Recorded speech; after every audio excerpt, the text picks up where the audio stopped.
할렐루야. 1953년도 인류 최초로 에베레스트 정상을 밟았던 사람이 있습니다. 뉴질랜드의 에드먼드 힐러리라고 하는 사람이었습니다. 최초이기 때문에 그는 전 세계의 영웅이 되었습니다. 그리고 그 옆에는 그를 도왔던 이 세르파 텐징이라고 하는 사람도 함께 있었던 것이죠. 그래서 그 텐징이라는 사람이 가이드를 해주고 모든 짐을 들어주면서 그가 정상에 올라올 수 있도록 도왔던 사람이 바로 이 텐징이라는 사람입니다. 등반을 성공한 이후에 기자들이 질문을 하게 되죠. 기자회견에서. 그때 어떤 기자가 주인공 힐러리에게 물어본 것이 아니라 텐징에게 물어봅니다. 혹시 그 정상 마지막에 당신이 먼저 발을 내디뎠으면 당신이 우상이 되고 영웅이 되었을 텐데 혹시 그런 마음이 들지 않았습니까? 라고 조심스럽게 물어봤죠. 그랬더니 이 텐징이라는 사람이 뭐라 그러냐면 산 정상에 오르는 것은 이 힐러리의 꿈이었고 나의 꿈은 그를 도와 그가 꿈을 이룰 수 있도록 돕는 것이 제 꿈이었습니다 라고 이야기를 했다고 합니다. 힐러리는 성공하는 사람이었고 텐징은 성공을 만드는 사람이다라고 만드는 사람이었던 것이죠. 그래서 이 텐징이 도움이 없었다면 이 힐러리의 영광도 없었을 것입니다. 그래서 오늘날 이 리더십을 세르파 리더십, 다시 말해서 섬김의 리더십이다라고 이야기를 하고 있다고 합니다. 오늘 본문은 요셉의 이야기입니다. 우리는 요셉이 얼마나 힘든 여정 가운데 광야 같은 인생을 보냈는지를 저와 여러분 잘 알고 계시죠? 근데 성경은 오늘 본문을 통해서 요셉의 인생을 이렇게 표현을 하고 있습니다. 우리가 다시 말씀을 읽어보셨듯이 여호와께서 요셉과 함께 하심으로 그가 형통한 자가 되었다라고 말씀을 하고 있다는 것이죠. 우리가 요셉의 인생의 결론을 보면 어떻습니까? 그가 그런 어려움 가운데 광야 같은 그 인생을 보내었지만 그 상황을 견디고 이겨서 하나님의 은혜로 결국 형통한 자가 되어서 애굽의 총리가 되어서 큰 꿈을 이루었다. 우리는 그렇게 결론을 내릴 수도 있다는 것이죠. 그렇다면 여러분, 이 요셉이 결론적으로 볼 때 형통한 사람이었지만 그 요셉의 모든 삶은 과연 형통했던 사람일까요? 우리가 잘 아시다시피 형들에게 미움을 당하지 않습니까? 미움을 당해서 죽을 위기를 넘어서 애굽으로 이 종으로 팔려가게 됩니다. 이게 참 억울한 상황이 아니겠습니까? 그죠? 이 형제들이 내 음식을, 내 옷을 몰래 뺏어 입는다 이 정도가 아니라 나를 죽이려고 했고 죽이는 것을 넘어서 나를 애굽으로 팔아버렸다는 것입니다. 얼마나 억울한 상황이겠습니까? 그래서 이 보디발 집에 가서 우연히 조금 피나 했더니 어떻습니까? 억울한 누명을 쓰게 되죠. 억울한 누명을 쓰게 돼서 다시 감옥에 갇히게 됩니다. 근데 그 감옥에서 이 술 맡은 관원장에게 꿈을 해석해 주는 그런 일들을 경험하게 되는데 그 꿈을 딱 해석해 준 다음에 이제 좀 형통케 되겠구나, 조금 길이 열리겠구나 싶었는데 이 술 맡은 관원장이 출소하고 난 다음에 무려 2년이나 이 요셉을 잊어버리고 있었다는 것이죠. 그러므로 이 요셉은 자신의 뜻대로 되는 것이 하나도 없었던 그런 사람입니다. 자기가 형통하기보다는 늘 꼬이고 늘 억울한 인생을 살아왔던 모습을 볼 수가 있고요. 이 요셉보다는 차라리 요셉 주위에 있는 사람들이 더욱 덕을 보게 되는 그런 인생의 삶을 살았다는 것을 우리는 볼 수 있다는 것이죠. 그런데 성경은 요셉에 대해서 뭐라고 말씀하고 있냐면 요셉은 하나님과 함께 하심으로 그는 형통한 자였다라고 성경은 우리에게 선언을 하고 있다는 것입니다. 자, 그렇다면 성경에서 말하는 이 형통의 바른 의미가 무엇인지, 그리고 이 형통이 우리의 신앙과 어떻게 연결할 수 있는지를 오늘 잠시 한번 살펴보도록 하겠습니다. 먼저 형통이란 단어의 뜻을 한번 살펴볼 필요가 있습니다. 이 형통하다, 형통하십시오, 그런 말들 많이 쓰지 않습니까? 근데 이 국어사전적 의미는 모든 일이 뜻과 같이 잘 된다, 그런 뜻을 가지고 있다는 것이죠. 그러면 이 성경의 뜻은 뭐냐면 히브리어로 마즐리아흐라고 하는 이 기본형 단어를 쓰고 있다고 합니다. 이 뜻이 뭐냐면 성공하다, 그런 뜻을 가지고 있다는 것이죠. 그 예가 민수기 14장 41절의 말씀에 보시면 모세가 이르되 너희가 어찌하여 어제 여호와의 명령을 범하느냐, 이 일이 형통하지 못하리라. 그래서 마지막에 형통하지 못하리라, 그 일 때문에 너희가 성공하지 못할 것이다 라고 표현을 쓰고 있다는 것입니다. 근데 이 단어가요, 1인칭 나한테 쓸 때는 내가 성공한다, 성공케 된다라는 그런 뜻을 가지고 있다고 합니다. 근데 이 단어가요 3인칭, 그래서 다른 사람에게 쓰여질 때 이것을 좀 어려운 얘기로 사역형 동사로 쓰여지게 될 때는 단어의 뜻이 조금 달라진다고 합니다. 그 뜻이 뭐냐면, 나 자신에게 쓸 때는 내가 성공한다, 형통케 된다라고 표현을 쓰고 있지만, 다른 사람, 타인에게, 제 3인칭에게 쓰여질 때는 그 사람을 성공시킨다, 그리고 그 사람이 잘되게 한다라고 하는 그런 의미를 가지고 있다는 것이죠. 그러므로 이런 사역형 동사를 해석하면, 여호와께서 요셉과 함께 하셔서 요셉도 성공하고 형통하지만 요셉과 함께 하고 있는 그 사람들도 형통케 하고 그들도 성공하게 만드는 사람이 되었다라고 번역할 수 있다는 사실입니다. 그러면 이 의미가 맞는지 성경을 통해서 우리가 한번 점검해 볼 필요가 있으시죠? 그래서 첫 번째, 창세기 39장 4절에서 5절에 있는 말씀입니다. 우리 다 같이 한번 읽어보도록 하겠습니다. 시작. 요셉이 그의 주인에게 은혜를 입어 섬김에 그가 요셉을 가정 총무로 삼고 자기의 소유를 다 그의 손에 위탁하니 요셉에게 자기의 집과 그의 모든 소유물을 주관하게 한 때부터 여호와께서 요셉을 위하여 그 애굽 사람 집에 복을 내리심으로 여호와의 복이 그의 집과 밭에 있는 모든 소유에 미친지라. 아멘.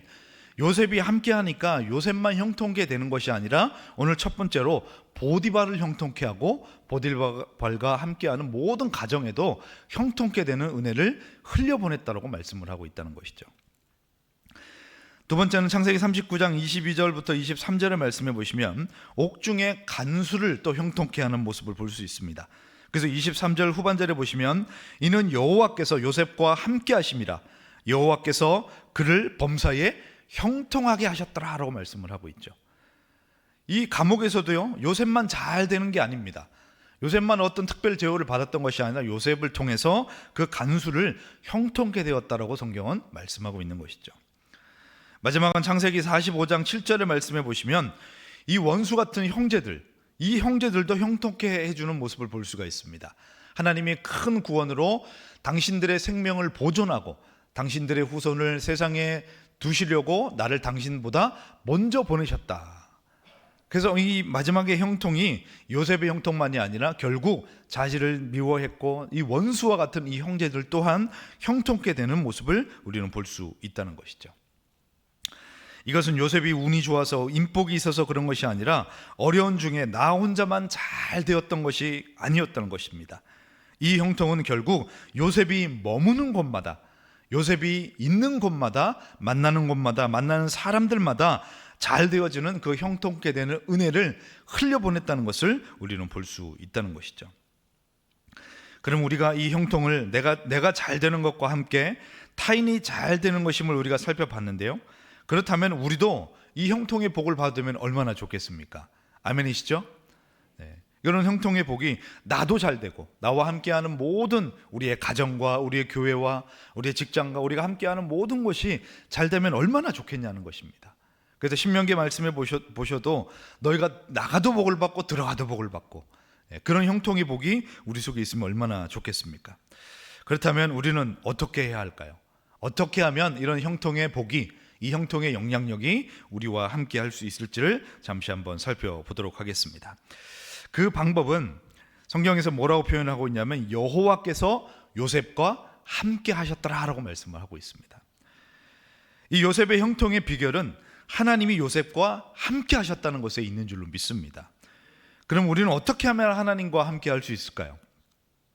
결론의 말씀은요, 우리가 하나님과 함께 하기 위해서 할 수 있는 노력은 없다는 사실입니다.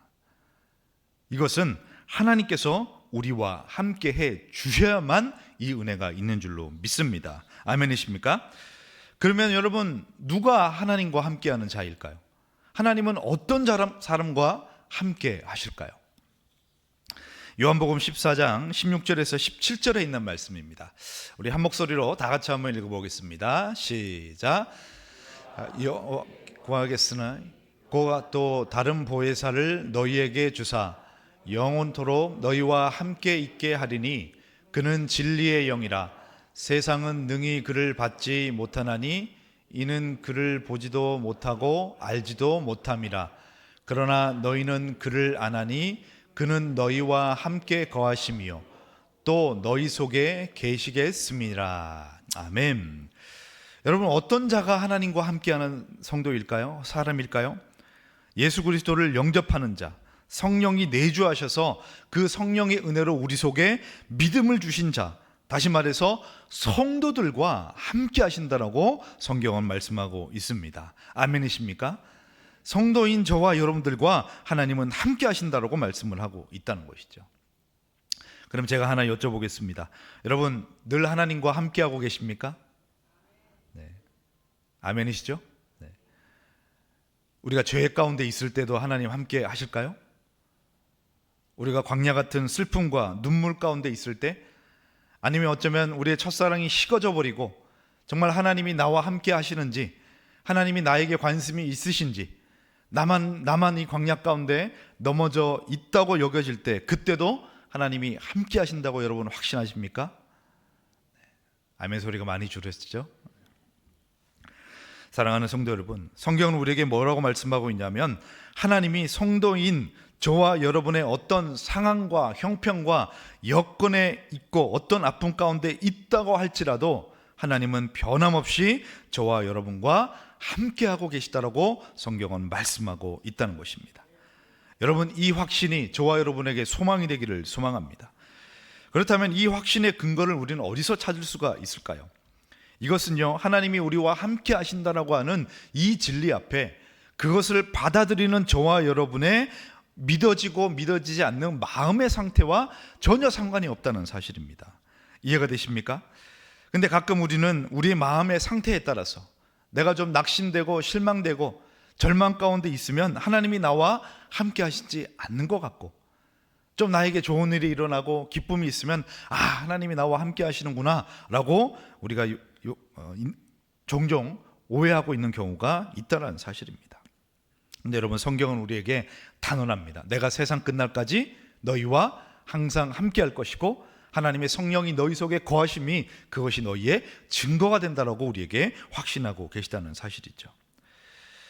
그러면 여러분, 우리가 하나님이 우리와 함께 하심을 알 수 있는 유일한 방법이 무엇이냐면 하나님의 말씀인 줄로 믿습니다. 하나님의 말씀이 그렇게 우리에게 계시하고 계시기 때문에 그 말씀이 우리에게 확신이 될 수 있다는 것이죠. 그래서 우리 두 말씀을 한번 찾아보겠습니다. 역대하 20장 20절의 말씀인데요. 자, 우리 다 같이 한번 읽어보겠습니다. 시작. 유다와 예루살렘 주민들아, 내 말을 들을지어다. 너희는 너희 하나님 여호와를 신뢰하라. 그리하면 경고히 서리라. 그의 선지자를 신뢰하라. 그리하면 형통하리라. 아멘. 여러분, 지금 하나님께서 누구를 신뢰하라고 말씀하고 있나요? 내 말을 들을지어다. 하나님의 말씀을 듣고 하나님의 말씀을 전하는 선지자들을 너희는 신뢰하면, 그리하면 형통케 될 것이다라고 말씀을 하고 있다는 것이죠. 여러분, 사무엘하 7장 28절 말씀입니다. 다시 한번 읽겠습니다. 주 여호와여, 오직 주는 하나님이시며 주의 말씀들이 참되시나이다. 주께서 이 좋은 것을 주의 종에게 말씀하셨으니. 아멘. 사랑하는 성도 여러분, 지금도 살아계시고 1.1핵도 변함이 없으시고 거짓이 없으신 그 하나님의 말씀이 우리에게 말씀하고 계십니다. 하나님은 너희와 항상 함께 할 것이고 세상 끝날까지 너희와 항상 함께 할 것이다 라고 말씀하고 계시다는 사실입니다. 그러므로 여러분, 깊은 절망 가운데, 광야 가운데 하나님이 계신가 계시지 않는가에 대한 여러분 그런 아픈 마음이 들 때마다 점검하실 때 우리 어떤 상황과 형편 때문에 하나님의 살아계심을 오해하지 마시고 분명히 계시는 하나님의 말씀을 통해 신뢰하고 믿음을 통해 저와 여러분들에게 더욱더 하나님의 큰 소망을 누릴 수 있는 저와 여러분의 삶이 되기를 간절히 소망합니다. 그래서 성경은 하나님을 부를 때 갈라디아의 말씀해 보시면 하나님을 아빠, 아버지라고 부르도록 우리에게 은혜를 주셨다는 사실입니다. 예전에 초등학교 때 가출을 하고 잠시 노숙을 한 적이 있습니다. 제가요. 어떤 일이 있었냐면 저희 친한 친구 집에서 잠시 놀고 있는데 이 친구가 참 장난기가 많은 친구였습니다. 어떻게 놀다가 보니까 그 아버지가 정말 귀하게 여기시는 것들을 어떻게 장난치다 그것을 크게 깨트렸어요. 그 아버님께서 노발대발하시면서 엉덩이를 막 걷어차시고 막 이렇게 혼내셨어요. 그리고 뭐라 그러셨냐면, 너 같은 아들은 필요 없다. 아들과 이 부자 간의 연을 끊자. 나가라. 홧김에 그렇게 말씀을 하셨어요. 근데 이 친구가 저 초등학교 때니까 얼마나 이 절망 가운데 있겠습니까? 같이 있다가 저도 괜히 봉변을 당했죠. 나가라고 하니까 이 친구가 짐을 챙겨서 나갔어요. 나갔는데 갈 데가 없잖아요.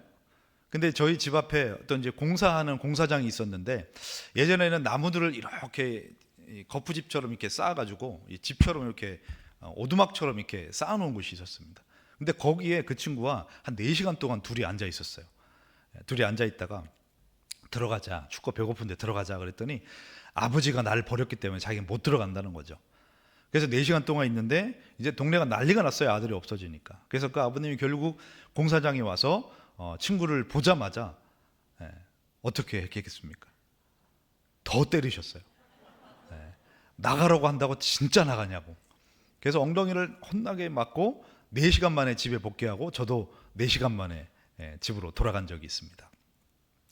사랑하는 성도 여러분, 하나님께서 우리에게 가정을 주신 이유가 여기 있는 줄로 믿습니다. 하나님께서 이 가정을 통해서 아무리 우리의 자녀가 우리에게 잘못을 해도 그 아버지와 자녀와의 관계, 이것을 절대로 깰 수 없다는 것을 하나님께서 우리의 가정을 통해서 하나님의 은혜를 깨닫게 하시기 위해서 우리의 자녀들과 우리의 가정을 주신 줄로 믿습니다. 마찬가지로 하나님은 절대로 이 모든 일들 속에, 우리의 어떤 형편 속에 우리가 죄 가운데 절망 가운데 있다고 할지라도 하나님께서 우리를 향한 그 사랑을 절대로 포기하지 않으신다라고 말씀을 하고 있는 것입니다. 그러면 요셉은 이 하나님의 함께 하심에 대한 분명한 확신을 통해서 요셉이 살아갈 수 있는 이유가 그곳에 있었습니다. 이 은혜를 통해서 요셉은 어떤 삶을 살아왔고, 요셉은 하나님께서 어떻게 도우시는지를 우리가 한번 살펴보는 것이 중요할 줄로 믿습니다. 하나님께서는 왜 광야 같은 이 일들을 통해서 요셉에게 무엇을 깨닫기를 원하셨던 것일까요? 우리가 시편 105편 17절에서 19절에 있는 말씀을 한번 보시겠습니다. 제가 읽어드리겠습니다. 그가 한 사람을 앞서 보내셨으며 요셉이 종으로 팔렸도다. 그의 발은 착고를 차고 그의 몸은 쇠사슬에 매였으니 곧 여호와의 말씀이 응할 때까지라 그의 말씀이 그를 단련하였도다. 여러분 아멘이십니까? 하나님은 요셉에게 그런 고난의 길들을, 그런 어려운 길들을 걷게 하신 이유가 있었다는 것이죠. 결국 하나님께서 여호와의 말씀이 응할 때까지 하나님의 뜻이 요셉을 통해서 이루어지고, 요셉을 통해서 이스라엘 민족들을 통한 하나님의 그 계획과 뜻이 이루어질 때까지 그를 단련하셨다고 말씀을 하고 있다는 것입니다. 그 모든 단련 가운데 하나님의 말씀이 그를 단련했다고 말씀하고 있다는 것이죠. 사랑하는 성도 여러분, 요셉의 삶이 결코 쉬운 삶이 아니었을 것입니다. 우리가 배신을 당하고 거절을 당하고 여러분 억울한 일을 당하게 될 때 정말 이 가슴이 무너져 내리고, 정말 이 속에서 흘러오는 그런 슬픔과 그 눈물들이 얼마나 아프고 고통스러웠을까요? 얼마나 원망스러웠을까요?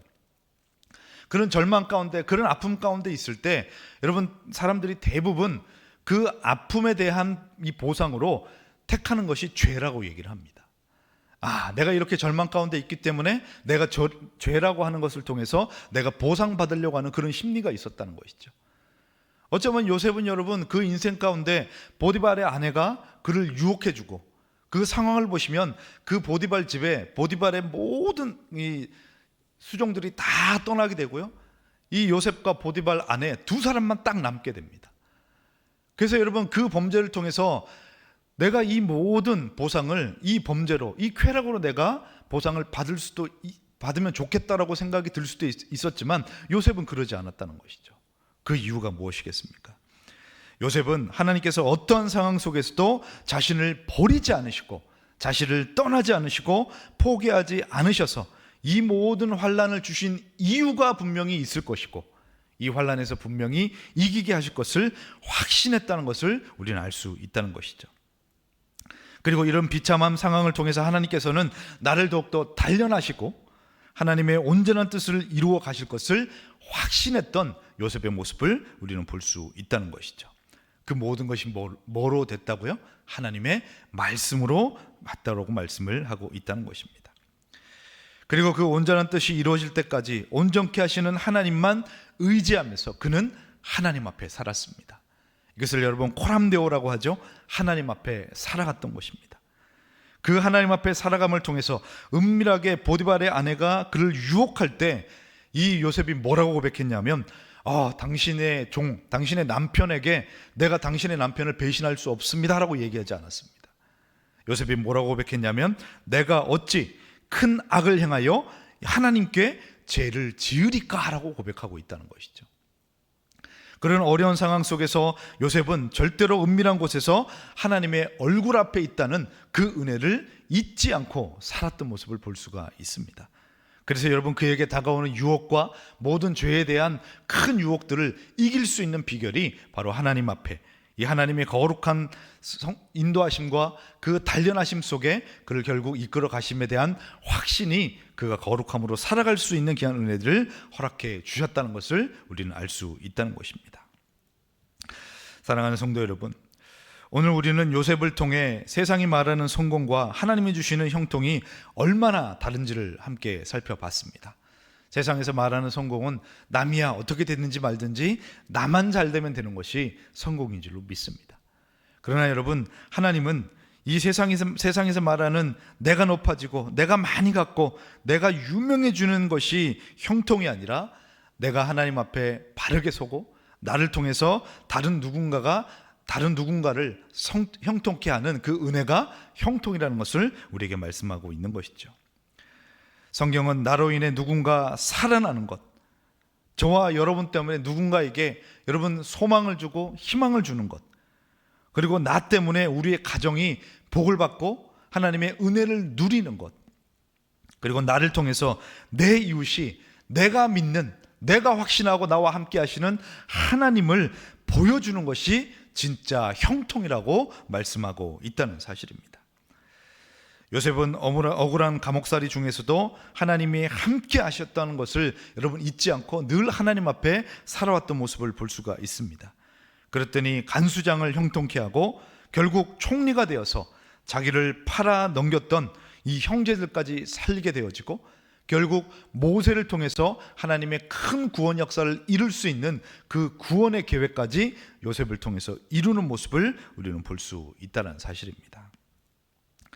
사랑하는 성도 여러분, 지금 저와 여러분은 어떠한 삶을 살아가고 계십니까? 어쩌면 요셉처럼 캄캄한 웅덩이에 빠진 것 같고 감옥과 같은 여러분 답답한 현실 속에 저와 여러분이 있지 않나 생각을 해봅니다. 마치 하나님이 나를 버리신 것은 아니실까? 하나님이 나보다 더 좋은 사람들, 더 높은 사람들, 그 사람에게 관심만 있으신 것이 아니시고 나는 잠시 버려두신 것이 아닌가라고 하는 절망이 혹시 우리 속에 있지는 않으신지요? 그러나 기억하시기 바랍니다. 우리의 어떤 감정이나 우리의 형편이 아니라 변치 않는 하나님의 말씀을 믿으시며 하나님께서 오늘도 저와 여러분과 함께 하시고 하나님의 말씀으로 이 모든 광야 가운데서 말씀으로 저와 여러분을 단련하고 계시다는 사실을 잊지 않는 저와 여러분 되기를 간절히 소망합니다. 그래서 이 시편 기자의 고백처럼 지금의 고난은 하나님의 말씀이 우리를 단련해 가시고 정금과 같이 정결하게 하시고 결국 그 일들을 통해서 하나님께서 하나님의 뜻을 이루어가기를 원하시고 계시다는 것이죠. 그러면 하나님께서 그 고통 가운데 우리를 그냥 두실까요? 그러지 않으시죠. 우리가 고통 당할 때쯤 피할 길도 주시고 이기게 하시고 하나님께서 그 모든 것들을 이길 수 있는 힘까지도 우리에게 허락하시며 견딜 수 있도록 우리와 함께하고 계신다라고 성경은 말씀하고 있습니다. 여러분, 이 확신 앞에 저와 여러분들도 이 코람데오 신앙으로 이 한 주를 살아가는 저와 여러분 되기를 간절히 소망합니다. 아무도 보지 않는 것, 눈물이 나는 그 고난의 현장에서도 하나님이 우리와 함께 하시는 곳인 줄로 우리가 믿습니다. 하나님 앞에서 죄와 타협하지 않고 묵묵히 믿음의 길들을 걸어가실 때 하나님은 반드시 저와 여러분의 삶을 들어 사용하시고 하나님의 영광을 나타내실 줄로 믿습니다. 여러분을 통해 여러분의 자녀가 복을 받고 여러분의 직장이 살아나고 우리가 함께 섬기는 다락방과 사랑하는 우리 교회가 생명을 얻는, 그래서 성공케 하고 형통을 만들어내는 저와 여러분의 삶이 되기를 간절히 소망합니다. 그래서 우리 교회 공동체가 얼마나 귀하겠습니까? 우리 교회 공동체가 그래서 중요한 줄로 믿습니다. 여러분, 우리가 지난 특세 때 얼마나 많은 은혜를 받았습니까? 개인적으로 저도 이번 특세가 저 인생에서 가장 하나님께서 감격과 또 은혜와 회개의 시간을 하나님께서 우리에게 주셨던 것 같습니다. 근데 여러분, 그 시간이 나 하나만 은혜 받고 끝나는 것이 아니죠. 오늘 여러분, 이 형통의 영향력이 어떻습니까? 나 하나, 우리 성도님 한 분 한 분 잘 되는 것을 통해 이 형통의 영향력이 우리 옆에 있는 지체들에게, 그 가정들에게, 여러분 우리의 다락방과 우리 교회 가운데 유기적으로 거미줄처럼 다 엮여서 함께 형통케 되는 은혜가 흘러가는 줄로 믿습니다. 아멘이시죠? 어제 어떤 신방 가운데 식사 중에 정말 모르는 분이 저를 찾아오셨어요. 인사를 하시더라고요. 알고 봤더니 저희 교회 성도님은 아니신데요, 저희 성경대학을 하셨던 분이라는 거죠. 제가 2학기 때 찬양 인도를 좀 하지 않았습니까? 그래서 저를 알아보시더라고요. 그래서 이 성경대학에 정말 은혜를 많이 받았고, 가끔 저희 저희 교회 새벽기도회, 또 섬기시는 교회가 있으니까 새벽기도회 영상을 보시면서 함께 예배를 드린다라고 하는 그런 이야기를 들었습니다. 그래서 여러분 어떻습니까? 우리가 1년이란 기간 동안 정말 기쁘게 또 그 말씀을 공부하고 열심히 저와 여러분에게 얼마나 영적으로 큰 힘이 되었습니까? 근데 여러분, 그 영적으로 힘이 되는 것이 우리들만의 것이 아니더라는 거죠. 여러분, 그 형통의 영향력들이 여러분 이천 지역에 여러 우리 모든 성도들에게 하나님께서 은혜를 흘려 보내셨던 그런 계기가 되었다는 것이 참 얼마나 감사한지 모르겠습니다. 바라옵기는 우리 교회 공동체가 여러분 더욱더 든든히 세워져 가고, 말씀과 또 훈련으로 세워져 가는 우리 이천 신화교회가 더욱더 형통케 되는 그 복이 저와 여러분을 통해서 일어나고 시작되는 귀한 은혜가 있어지기를 간절히 소망합니다. 그래서 저와 여러분을 더욱더 강하게 하실 것이고, 그래서 이 한 주 동안 이 형통의 영향력을 통해서 저와 여러분에게 하나님 부어주실 큰 은혜, 그리고 다른 누군가에게 하나님의 살아계심을 나타낼 수 있는 귀한 은혜가 이 한 주간 있어지는 저와 여러분의 삶이 되기를 간절히 소망합니다. 기도하겠습니다.